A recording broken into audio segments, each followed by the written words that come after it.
Hello, everyone. My name is Lionel Sandner from Pembroke Publishers, and I'll be your webinar host for this evening.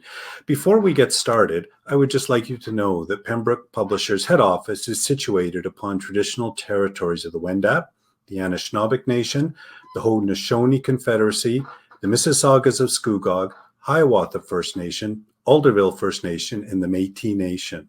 And the treaty covering this area of land in Toronto, Ontario, is collectively known as the Williams Treaties of 1923. I would also like to acknowledge and thank the Wasanik people on whose traditional territory I live, work, and learn. The Wasanik people have lived and worked on this land since time immemorial. And I wish to recognize the significant contributions of Indigenous peoples across this land. We seek a new relationship with First Nations, Métis, and Inuit peoples, one based in honor and deep respect. And now it's my pleasure to welcome our two of our presenters for our session today. I'll introduce all three because I believe our third presenter is just coming in from another workshop, and he had to drive to get to his computer. So we'll put an introduction. Then when he pops up, everyone will know who he is. But first, it's my pleasure to introduce Faye Brownlie. And Faye has been a classroom teacher, a learning resource teacher, a district consultant, a university lecturer, and now works in literacy and learning staff development in British Columbia, but also at a national and international level. And I know the international is worldwide, but in our conversations, Faye, you pointed out we have a connection with Latvia, which you have done lots of work with, and I have a brother that lives there. So we made the world just a little bit smaller. But Faye comes to us with a range of experiences, including the lead designer for several performance-based reading assessments that are used in BC schools, and I suspect much wider than that, maybe not always acknowledged, but there, as well as co-authoring many books for educators. And we're really happy to have you here today talking about your book on student diversity. And beside her, or above or below, depending on how it shows up on your screen, is Catherine Feniak. And Catherine is known for her work in literacy, assessment, and inclusion. And she has taught students in diverse classrooms in grades K-10 in rural and urban British Columbia, as well as, and I got to be careful here because my son, who's been to this city, says, "Dad, you got to say Melbourne, Australia, not Melbourne, Australia." So I'm trying to show that I'm being aware. And is in a role as a school principal. She's collaborated with classroom teachers around a whole variety of educational activities. And I think you will see that in the presentation today, some of those coming forward. And not with us quite yet is Leyton Schnellert.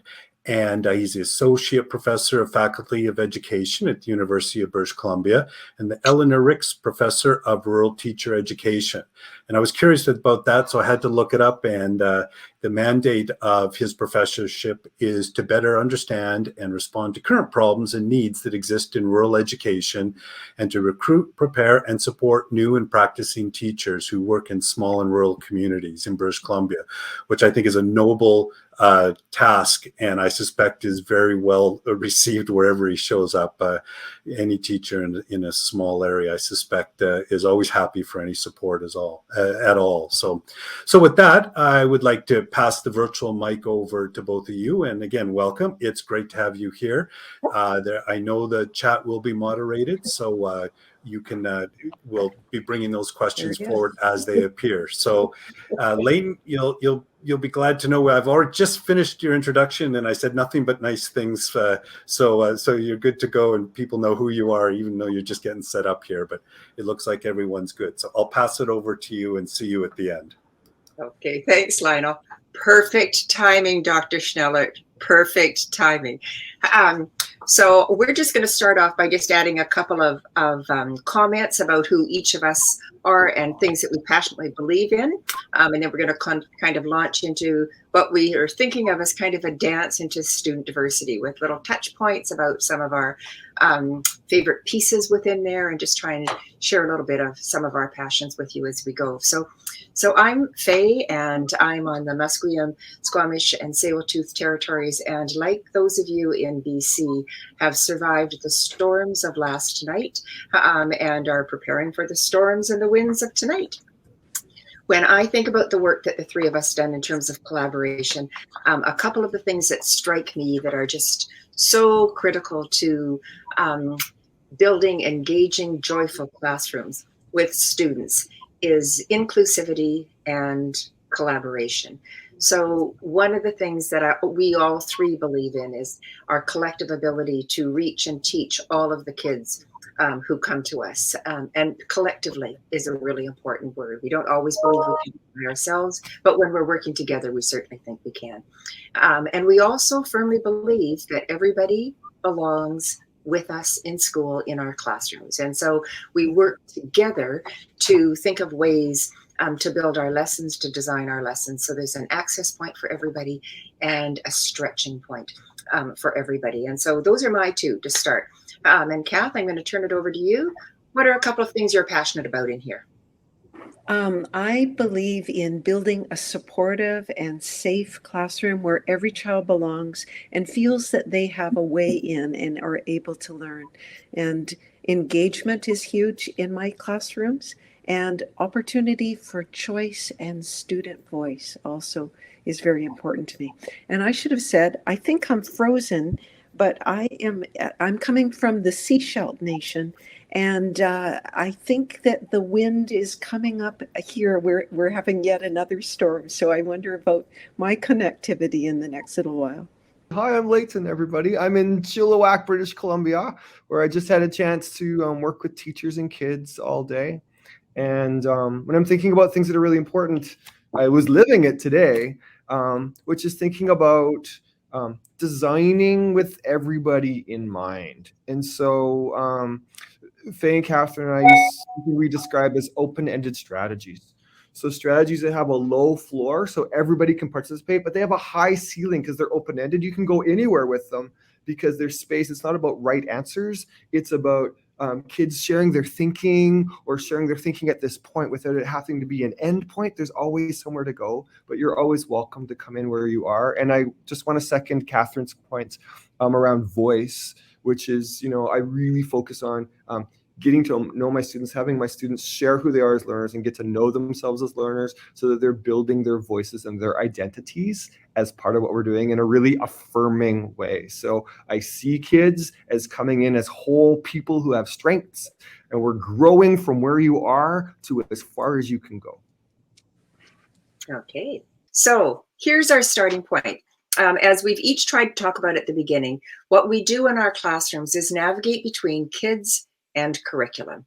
And so we think about who these kids are, as Leyton said, their strengths, their stretches, what is it that they bring that's powerful, and how do we weave that power together into a really powerful community?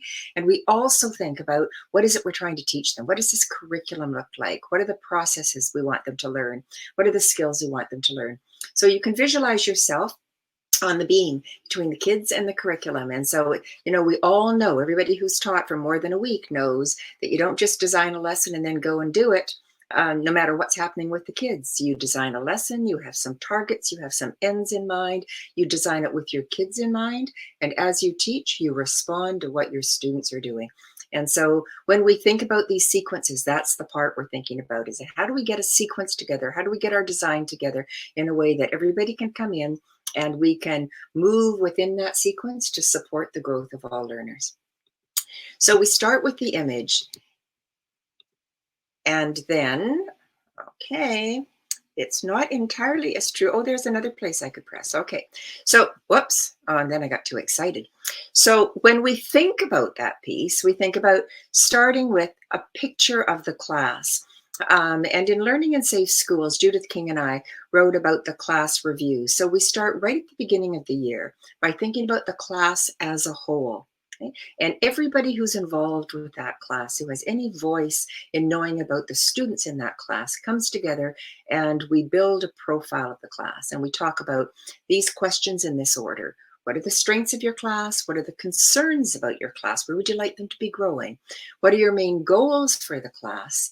and then who are the individuals within the class, and any kind of special focus that you want to have for them as they're going. And so that's our beginning conversation when we start thinking about our class as a whole.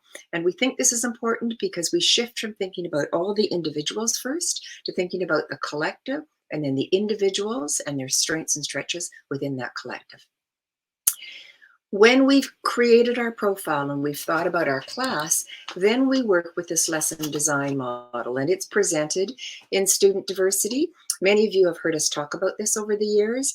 We start and we think about what are our big ideas in our lesson sequence that we're working on? Where do we want them to go? What are our end points in here? And then we think about what the design is going to look like. What kinds of supports and strategies are we going to work with in the connecting phase, where we're working to help students activate their background knowledge, access more background knowledge, build it together, become curious about the work that's about to come, and really focus on becoming part of that community of learners. As we present new material to them, that's the processing stage. And that's when we start really looking at that role of learner or reader as somebody who's interacting with new information. And so that processing piece is not just a teacher talking, but students working new information. So they're building it in to their current stores of knowledge, and they're thinking about how this new information fits in with what they believe to be true and how they can hold on to it. Right? And then the third and final stage within the sequence is transforming and personalizing, when we invite the students to take what's new to them and what they knew already and weave it together into a way to show what it is that they now know, and to look at how those pieces come together. And we do this always with a picture that says, how are we coaching and providing feedback to our learners along the way, so that assessment is not a grand event at the end, but a way that cycles into those recursive lessons and interactions that we have with our students as we're going.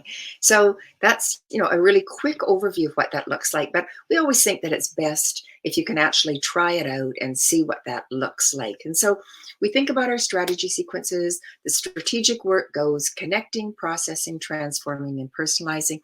This goes way back, this phrase and descriptions of looking at learning in this way, to when Susan Close and I were first writing in the 80s and using this language as a way to describe how we designed lessons that worked with that universal design principle of access for everybody and teaching with the end in mind. So let's go into a class. And in this class, we're going to just very quickly illustrate what this little connection can look like when we put the strategies together. So we started in this class with a connecting strategy, questioning from pictures, okay? Easy access for everybody. We moved into a processing strategy, quadrants of a thought, again, access points for everybody, and then into a transforming and personalizing, where the students were asked to show their connections. So in this particular example, we're working with a group of students in a 6-7 combined class with Sarah Mayer in Maple Ridge. This background is the students had already read the class as a class, The Breadwinner, and she described her class as being a strong community and very skilled in reading for information. They were accomplished in that. They had good skill, good backing in there. But where she wanted them to stretch was in making connections to text. So they were really good at note-taking and describing what it is that they had found out, but they weren't good at making connections, and they weren't very skilled yet at risk-taking or sharing their opinions. They really liked right answers. And she had within the her group of 36 students with individual education plans and various strengths and stretches within those plans. So the goals were to make sure that everybody had a chance to write right across the board, those who saw themselves as writers and those who didn't yet see themselves as writers, and that they started to make stronger personal connections and they could share an opinion.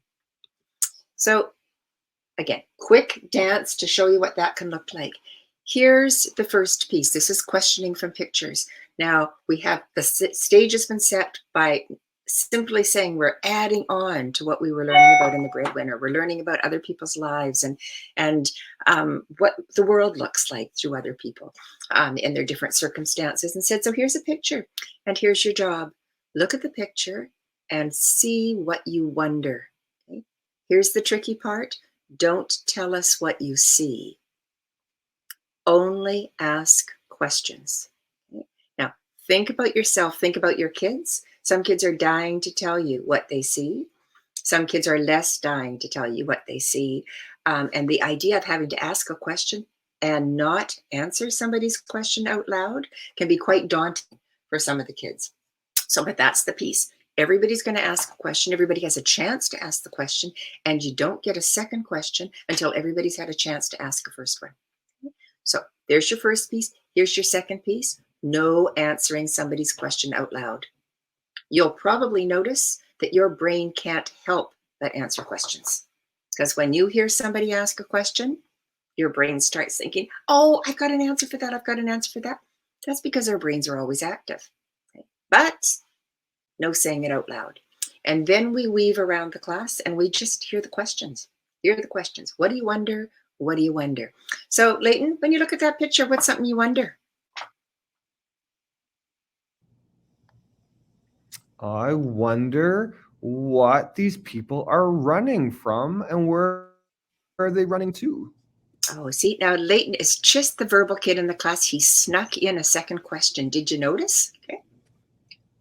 And notice what he's asked. Where are they running from and what are they running to? Kath, what are you thinking about when you look at this picture? What are you wondering? Why are there books in the windows? Oh, okay. Now, as a teacher, because I'm helping facilitate the conversation, I might say, oh my gosh, I'm having to have another look at this picture because I hadn't noticed books in the window. But now I'm looking and I'm thinking, oh, I wonder if maybe what she's seeing are books. But this is just happening in my head, because this is what you'll notice with the questions. And it's why it's so nice to start with an image rather than and questioning rather than tell me what it is you know, because you can't really be wrong. Right? You're just wondering, you're just posing. Why did they leave the door open? Okay. What's happening in the sky? Okay. Are those colors important? Okay. I wonder some about nice. that. Oh, go ahead, Kat. You've got some nice questions happening on the side. I wonder what's happened in the sky. The library's on fire. Do the books need to be saved? Yeah. Why did they leave the door open? Okay. See, and you notice when you hear those questions, how your eyes re-examine the picture, and you can almost notice your thinking changing. Okay, so we typically will show 2 or 3 pictures. So that was our first one. Here was our there was our second one. You get a really quick glimpse of it, and we do the same thing. Okay, what are you wondering? And yes, the pictures are connected. Are you noticing what's happening with your thinking? Okay, think about the range of students that you have and who's going to be asking, and how you invite and support all the kids to come into the discussion of asking questions and thinking about what you know. Okay? So that was our connecting. When we move to the processing, we then moved to quadrants of a thought. And in quadrants of a thought, we simply ask the students to fold a paper into 4, and we label our 4 quadrants: image or picture, words or powerful language, questions, things you're wondering about, emotions, strong feelings. Okay, and those can be emotions that you're noticing in the text or emotions that you have responding to the text.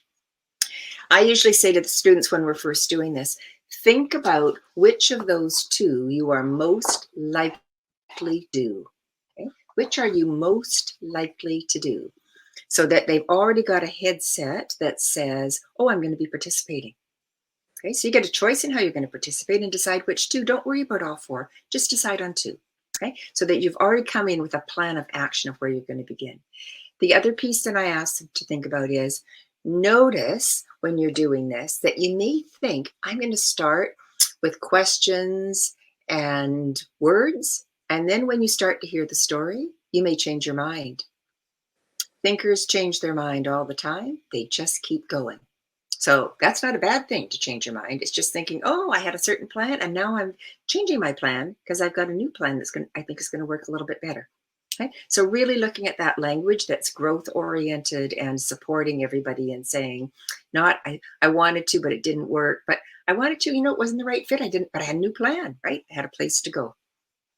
So then as we start, I start to read. I don't show them the pictures yet. I just read.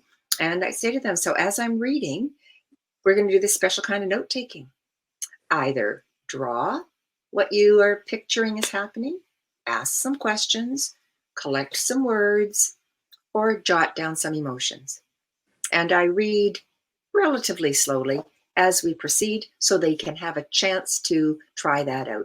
We do this I'll do it for a couple of pages. We make a collection of what we're finding out, hearing from different students, because as Alina has said, different people respond different ways. Right? So Kath may have images that she's done. I may have no images. And when I see her images or hear about her images, that extends my reasoning and my understanding as well. And so those differences are highlighted and kids come to see them as strengths. And so we collect them together to exemplify them for everybody, and then we let them keep going. And I might do this sometimes a third time in the book, and then I just read, because the goal is to have you thinking like this as you interact with text. Okay? So just listen to the first 2 or 3 pages of this book and notice what's happening in your mind. What kind of pictures are you getting? What are you wondering about? What kind of words do you hang on to? What's your emotional response? Aliyah Mohammed Baker is the librarian of Basra, a port city in the sand-swept country of Iraq. Depending on who my students are and what kind of support I think they need as a group, I might say as I'm going, a port city. What do I know about port cities? Okay, I don't think Prince George is a port city, but I do think Vancouver is. What do you think might be the difference? I don't think Winnipeg is a port city, but I do think Halifax is. So I can be building up some of that vocabulary piece as I'm going through. Her library is a meeting place for all who love books. They discuss matters of the world and matters of the spirit. Isn't that an interesting phrase? Matters of the world and matters of the spirit. Okay? Until now, and now they only talk of war. Okay? So we read a little bit, we add some pieces, and then we add them as a collection. So that's a kind of a processing strategy. And then we took them to the piece at the end where we asked them to, just as a very quick write, is just respond to the book. So we've read it, we've talked about it, we've had the questioning at the beginning, we've read it again and shown the pictures. And then we've just said to the students, so just write.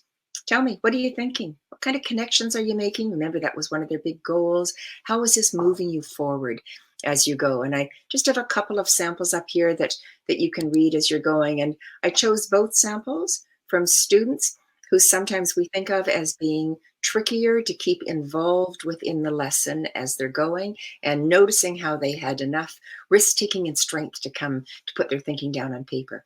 You'll see that there's a little bit of marking up because we also worked with the kids to do a little criteria building and to mark up their papers at the end about things that they wanted us to notice in different categories. And as they move forward. So we're not looking at a finished product. We're looking at the goal isn't, can you write 5 paragraphs? The goal is, can you write in response, thinking about those pieces that we started at the beginning, where there's space and room and support for everybody as they're moving forward. So we start the year with these kinds of strategies. We weave them throughout the work we're doing all year long, so that, going back to what Cass said at the beginning, voice for all our learners, choice for our learners within the construct of a whole group lesson plan for big chunks of time. So I'm going to pause there, Kath, because I think you want to pick up on that. So I'm going to be one of those disembodied voices, I think, on today, because Seashell must be even getting wilder outside. I wanted to pick up exactly where Faye is, because this sequence is one I used many times when I was called upon as an intermediate teacher to do something at that Remembrance Day ceremony that we're all going to be hosting this week.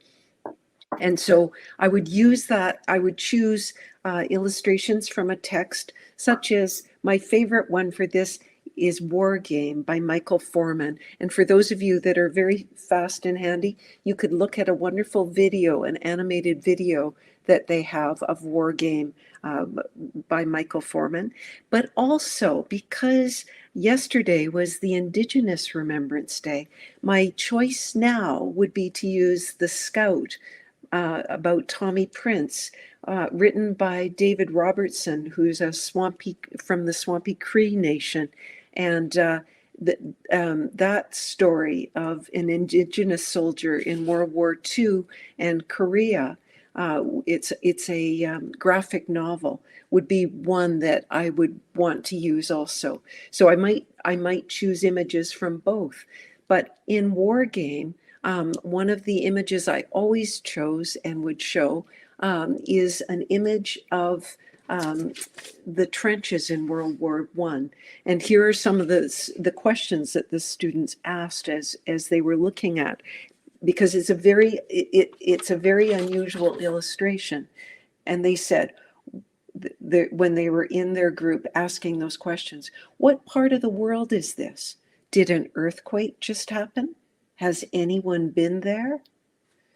Why is this land deserted? Does anybody live there? So that whole idea of what are we looking at? How are we making connections? Just listening to each other's questions prompts other students. And again, what we're hoping for and what we encourage in those groups is that everyone gets a chance to ask at least one question, and the recorder is recording all questions.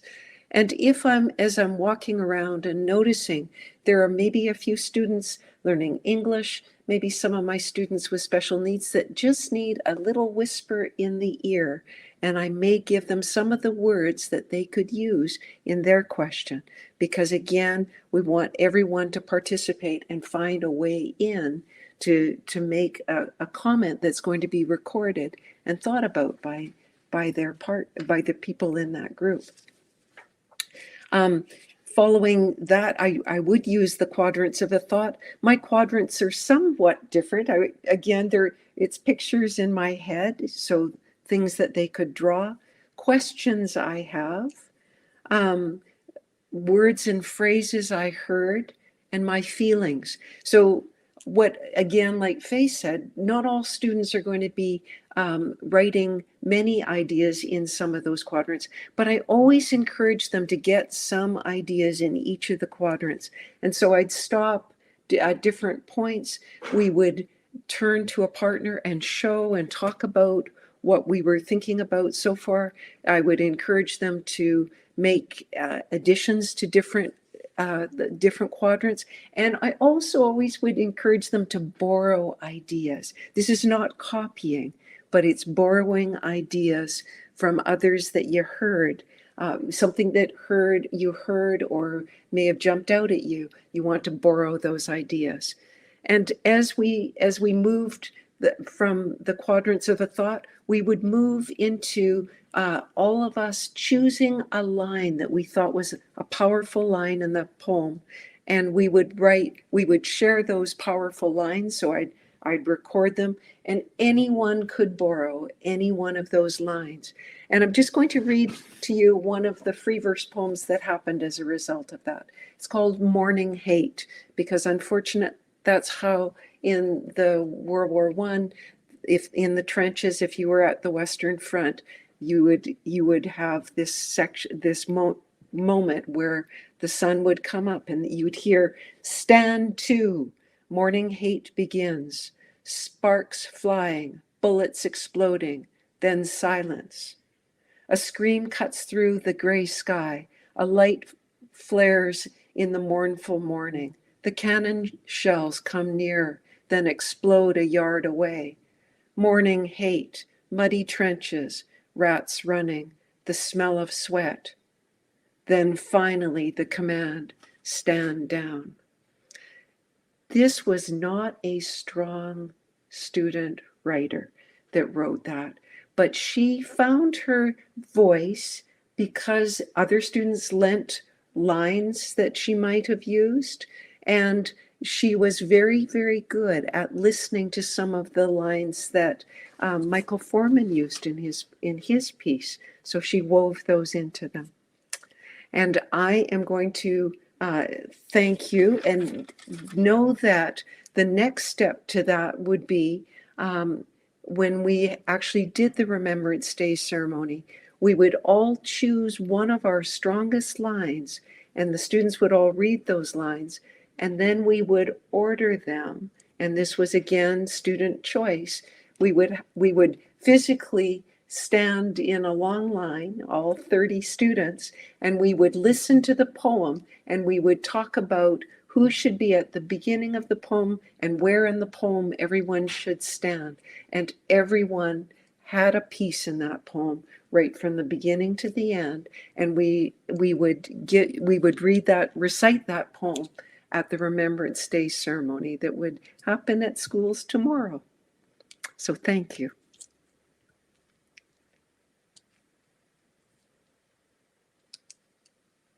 And I think it's your turn, Leyton, now.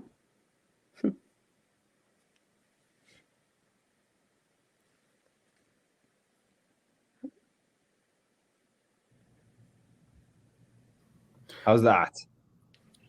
You're good now. There we go. I had it and I didn't have it. My goodness. Let's see if I can click the slide now too.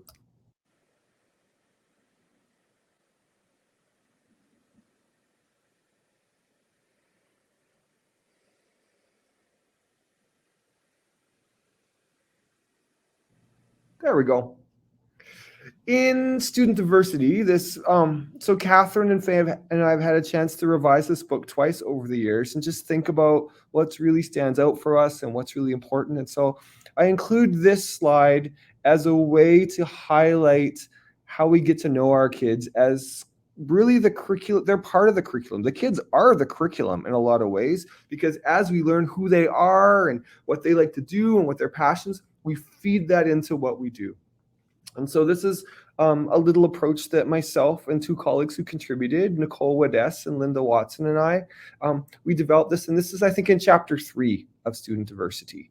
And so we ask kids and we always, if we're going to ask kids to share with us, we also share with them. We create this safer space by really saying, I'm sharing part of me, you're welcome to share part of yourself with me too. And so I say words that describe me, and I say things like low key and very serious. And the kids are like, no, Mr. Schnellert. I'm not low key or serious. And so we jot down, and I say to kids also, you can put words, you can draw pictures, whatever works for you.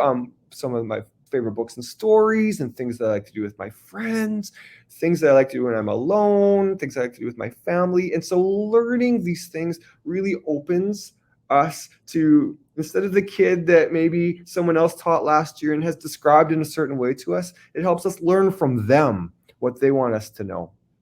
And then the bottom area, things that they're very good at or interested in, things they'd like us to know about them. I recall Carolina Gonzalez said to me, if I start speaking in Spanish, I need a break, which was right. When she started speaking in Spanish at one point, I'm like, do you need a break? And she was out of there for her break.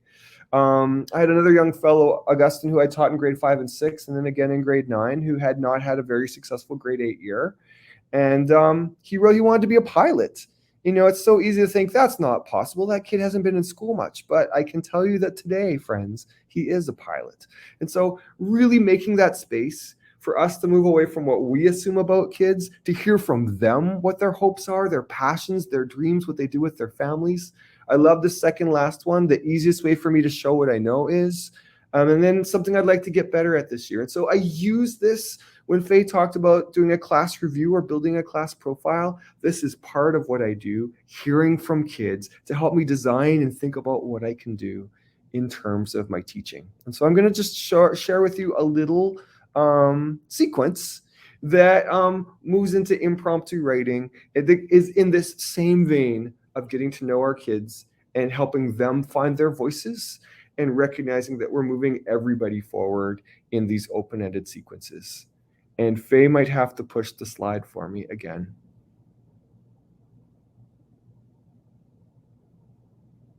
Oh, that's on the back side of the page. Also on the back side, I say, what are some things that you're worried about or scared about? And I share things about myself. And I've learned so many important things that I might not have heard otherwise. Plus, I've learned a lot of kids are scared of spiders. And so that really just makes that space. So in this learning sequence that I'm going to share, it really begins by getting to know our kids. And this entire sequence is in student diversity in chapter 5, I believe, after Catherine's brilliant writing workshop chapter. We'll go to the next slide and I'll just share what this sequence is. So I tend to do this in 3 colors on the whiteboard. And in the middle, I do for myself, I put the word belong. And in my first color, I describe all the people that I feel like I belong with. And so I get my mom and my dad and my brother and other groups. And then in my next color, as I go around, I talk about things that help me belong there. So maybe things we do together or things we have in common or things that we try. And then in the last circle, if you will, in a third color, how does that make me feel? And so, you know, in mine, I have something in the middle that says belonging. And then I have my brother. And then I get skiing because he always comes back. He leaves me behind in skiing on the hill all the time. And he just, if I don't show up at the bottom within an hour, he takes the chairlift back up and skis back down to find me and help me down.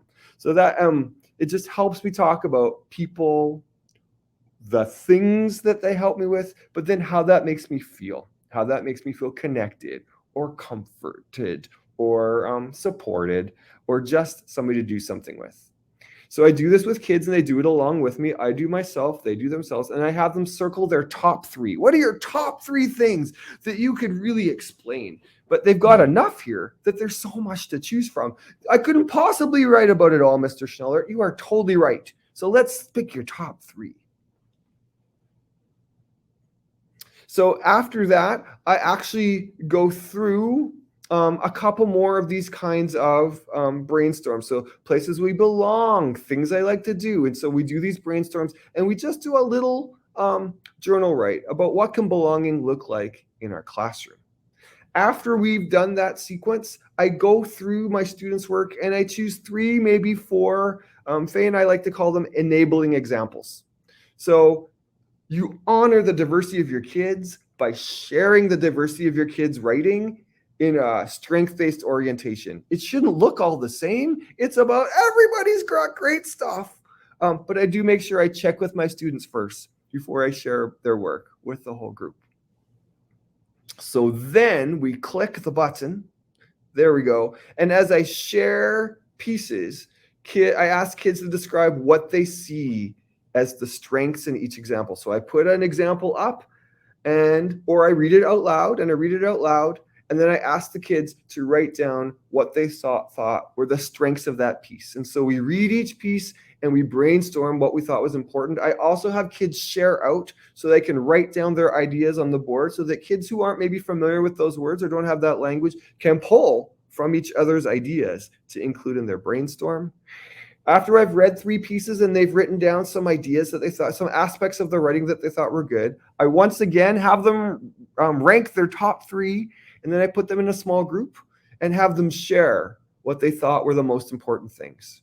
After they've shared with their groups, the group ranks what they think the top 3 things are that were really powerful. And so what we're really doing here is we're building criteria from the students' writing. But they're writing about something that's important, something that's personal. And I've scaffolded it by doing the brainstorm, by modeling the brainstorm, by helping them get their ideas down.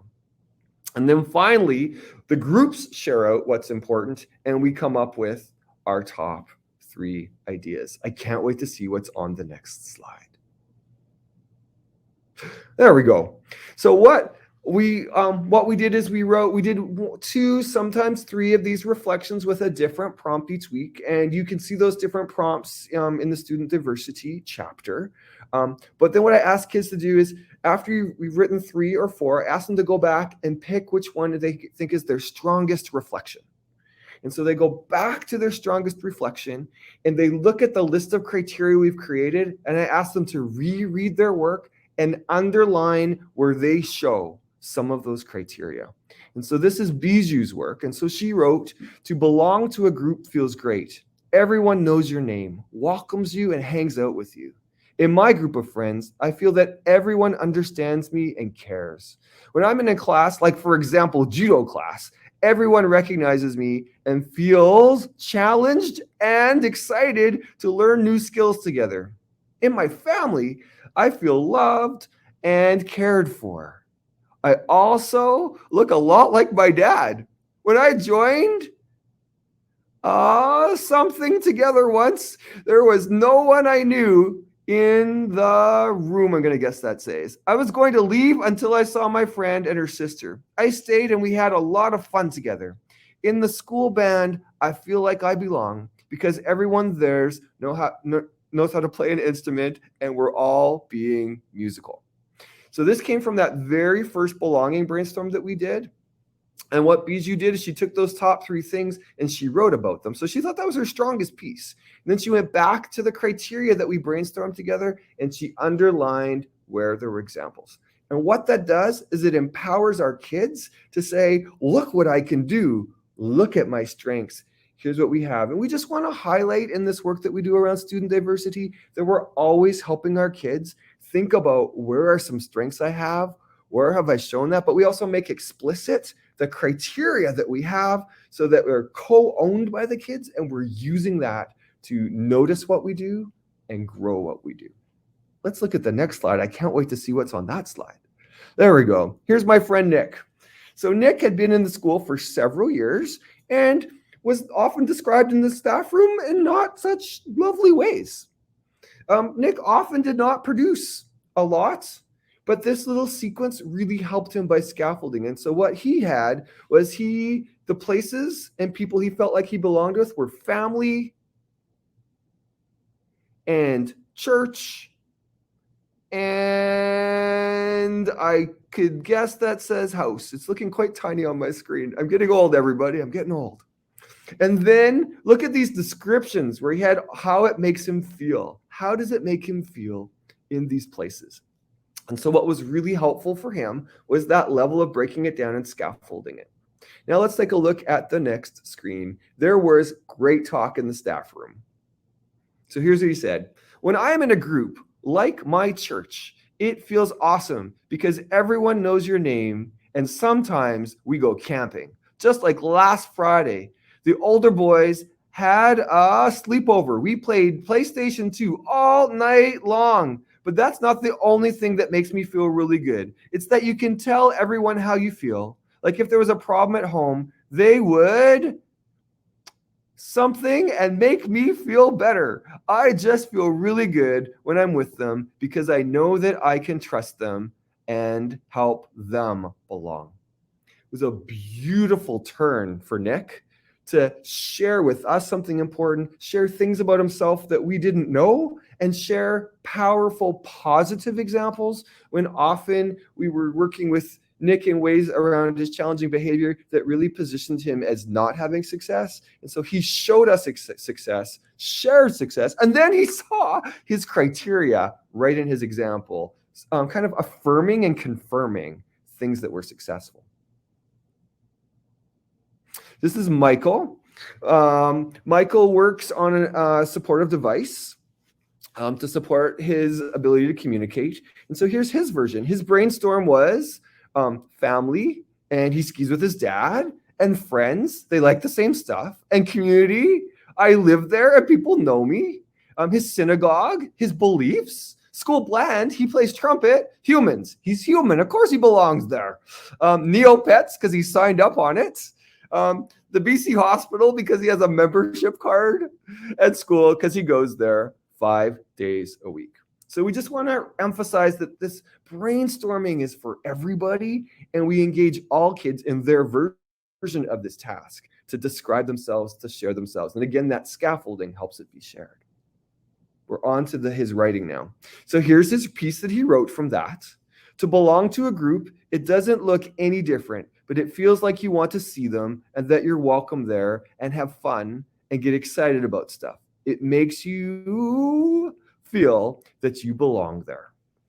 And so similarly, he's got his writing, he's identified his strengths there, and he's getting that internal feedback that look what I did. We become better writers by writing more, and we want to write more when we see ourselves as writers. So here's our friend Melissa. Melissa has Down syndrome and not a lot of verbal words. And so what she has is she has pages. This is her verbs page, right? Where she's able to point to communicate how she's feeling or what she's thinking. And then she also has a page of people and a page of activities. So perfect for this belonging exercise because she can say who makes me feel like I belong and where, and how does that make me feel? This might be the same page twice.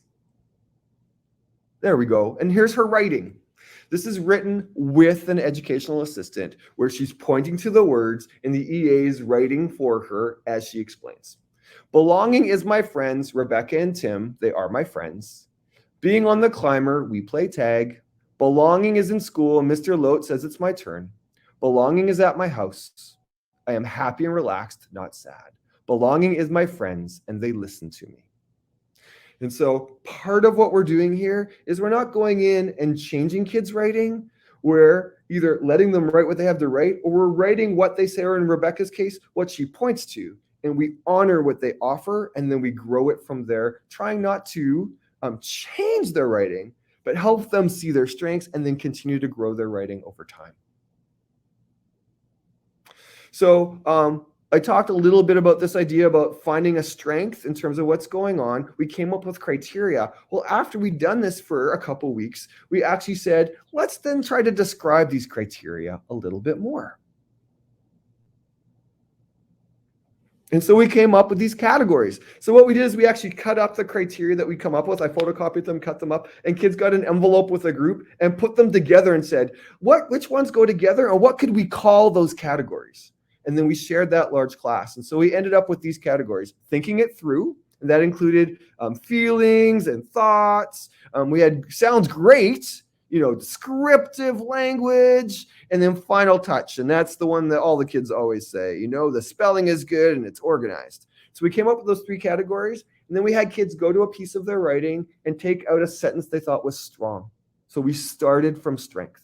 And we had them write that sentence in the good start column. And then they looked at the criteria for that category and they extended their sentence using with that and criteria in mind. They did have to conference with a partner and say, here's what I think I'm doing. And then to go to wow, they had to conference with one more partner, perhaps the teacher if possible, to say, and how am I going to the next place? And so what we help them do is grow their thinking, starting from strength, looking at the criteria to extend it. This is what it looks like fancily typed up. Then we noticed that many of our students didn't have endings to their writing or didn't really fully flesh out a thought. So we did a little mini lesson on extending our thinking. And so here's an example of our friend Nick again, who started to the end of the lines and was able to have this thinking. And he said, how do I go back and have a better, stronger ending? And so by thinking of that criterion, we modeled what that looked like. Then he went back to the piece he created and extended the piece some more with the criteria in mind. And so that helped us create a 4th category. We and the kids figured out that we needed one more category. And so we got thinking it through. Sounds great. Get up and organized, we decided to call it, which is to extend our thinking, to have a beginning and a middle and an end, and to explain things, specifically a powerful ending. And we kept our final touch. And then together, we were able to describe, so what would that look like? I just want to highlight that in our rubric, we just have one column. And we use that as our focus. And so we're on our way to that. We're focusing that. We're trying to go beyond it. But rather than having like an initial kind of one category or not yet meeting category, we're just not even doing that. We're just having one positive column that we're heading towards in terms of what we're doing. And that is darn close to the end of my example. Faye, I'll pass the torch back to you. Okay. Okay, so we're going to give you a moment in case you want to make a comment or a question, but I think we'll each make sort of a synthesizing comment first, and then you can kind of pop in if you've got a question or a comment for the last minute or two. And I think one of the things that we were hoping when we sort of Mary asked us to do this and we were getting together and saying what would be important was to take examples. Everything that we talked about is in student diversity, and to pull out little examples and say, here's what it looks like when we're using it with kids. You can go back to the text of student diversity and you can read a little bit more about it, and you can look at different ways that pieces are put together. But I'm going to come back to those big ideas. We believe we know enough to teach everybody. We pulled our examples kind of middle of that K to 10 age range that we're addressing in student diversity, and we all tried to go with sort of a 6, 7 kind of upper intermediate middle years scenario. But really, there's nothing that any of us have talked about here that we wouldn't do right through the grades. That whole piece of marking up your writing. This morning in a grade 1-2 class, we were looking for strengths. What's the phrase or the group of words that you're most proud of? Let's tell somebody. And we all just, found something in what we'd written today. That was just something that we were proud of. And so just that piece that everybody's finding something always and celebrating it with others.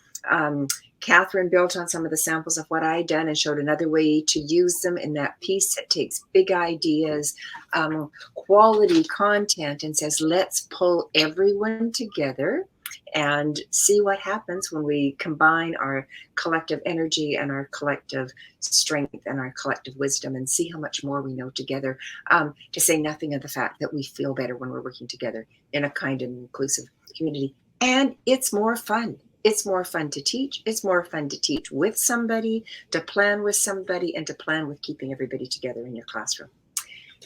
Kath, you want to add on something there?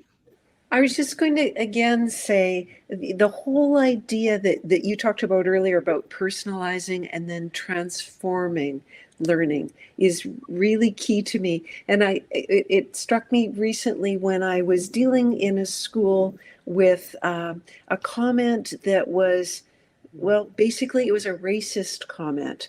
And I was so staggered that it happened. For a moment, I couldn't think my way through how I was going to restore the situation for all the children.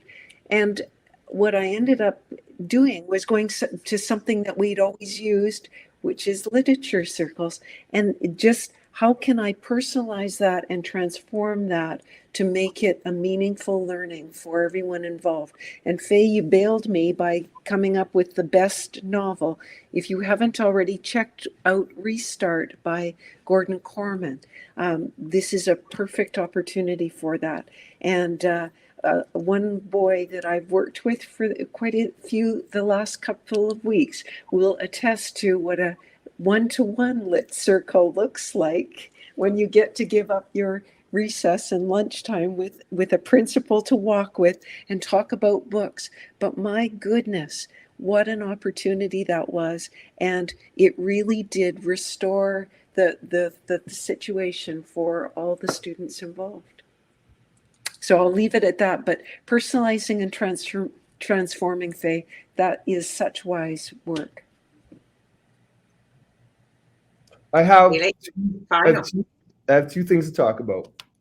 One is just that across the book, you'll see a number of different teaching approaches. We talked about open-ended strategies, but you'll see in chapter 3, we've done more in this edition in the primary classroom around literacy stations. Our final chapters around using math manipulatives, and we still have this beautiful anchor chapter from Catherine around writing workshop. And so it really gives us frameworks or approaches that we can use multiple times in our classrooms to build competence over time. And then just to highlight a couple things that were subtly in Faye and Catherine's examples and really explicit in mine, is that we let kids know what we're working on, and then we practice and use that skill over time. Competence doesn't happen with one lesson. We build our practice over time by referring back to those same criteria in a positive, enabling way, and we scaffold or we explicitly teach how to get further along and give kids a chance to do that, and we celebrate wherever we're at, and to move forward. We do engage with all of our kids as much as we can with a mindset of these children are competent and capable, and I engage with you as competent and capable, and we're going to move from where you are to get further. And you might be an English language learner with not a lot of English yet, but you are entirely competent, and things are going to come that are so exciting. And students who maybe don't communicate in typical or traditional ways have so much to share. And so we see them as, wow, look at your way of sharing. And let's use that and build that to grow further. And so we just want to highlight that when we talk about student diversity, we see this as a strength, something that kids can offer each other, and a way that we recognize identity as really positive. Good ending. Good timing. Lionel. It was great. Thank you so much, to all three of you for the last hour. I kept looking at the clock. Like, whoa, holy smokes! It's going so fast. And you're right. You just got it right there. So, just before we close off, I'd just like to quickly let folks know, because there was a question about accessing the book, and Pembroke Publishers is your publisher of Student Diversity, and for joining us today, they'd like to be able to offer you $5 off on your next purchase of hopefully a Student Diversity book. And if you just use the code SD2021 when you get to the website, that will give you everything you need to get $5 off your purchase. So for everyone that came today, thank you so much for coming in. For those of you that had a question, gave a few thoughts. I don't know if the three of you saw all the comments that were going on, but people thinking about hey, I know a class, I know where I can do that. I mean, that is just proof of just how powerful the ideas you are bringing forward in your book and in today that can be used if someone's picking that up and saying, I'm taking that back. So on behalf of all of us, thank you, Faye and Catherine and Leyton, and have a good evening, everyone, and we'll see you next time. Okay. Thank you. Take care, everybody. Stay safe. Bye-bye. Stay safe is right. Thanks, everybody.